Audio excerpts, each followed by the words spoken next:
আপনারা দেখছেন TVN update, সাথে আছে আমি রানা রাইহান। শিকাগোতে অবৈধ অভিবাসীদের বিরুদ্ধে বড়সড় অভিযান শুরু করেছে ট্রাম্প প্রশাসন। Why? Let me ask you. Yeah.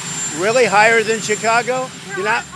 Homeland security department বলছে অপারেশন মিডওয়ে ব্লিটজ নামে এই অভিযানে অপরাধমূলক রেকর্ডধারী অনথিভুক্ত অভিবাসীদের টার্গেট করা হচ্ছে।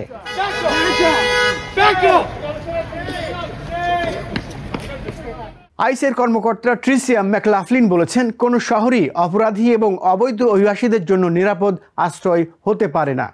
তবে অভিবাসী অধিকার কর্মীরা জানিয়েছেন, রবিবার কয়েকজনকে গ্রেপ্তার করা হলেও আতঙ্ক ছড়িয়ে পড়েছে পুরো এলাকায়।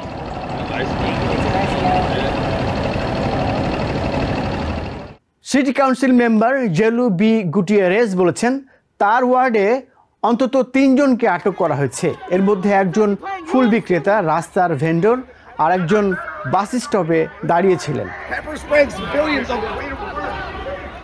এদিকে হোয়াইট হাউস সামাজিক মাধ্যমে পোস্ট করেছে প্রেসিডেন্ট ট্রাম্পের ছবি, যেখানে লেখা রয়েছে, শিকাগো এবার জানতে যাচ্ছে কেন এটাকে ডিপার্টমেন্ট অফ ওয়ার বলা হচ্ছে।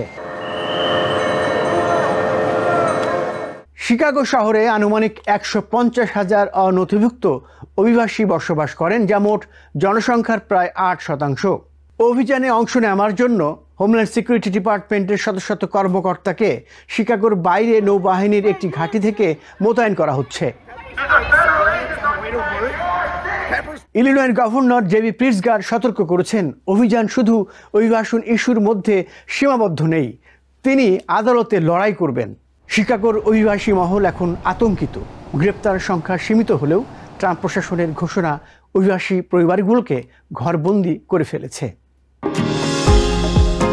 নিউ ইয়র্ক থেকে সম্প্রচারিত টিভিএন 24 টেলিভিশন, বিশ্বজুড়ে বাঙালির কণ্ঠস্বর।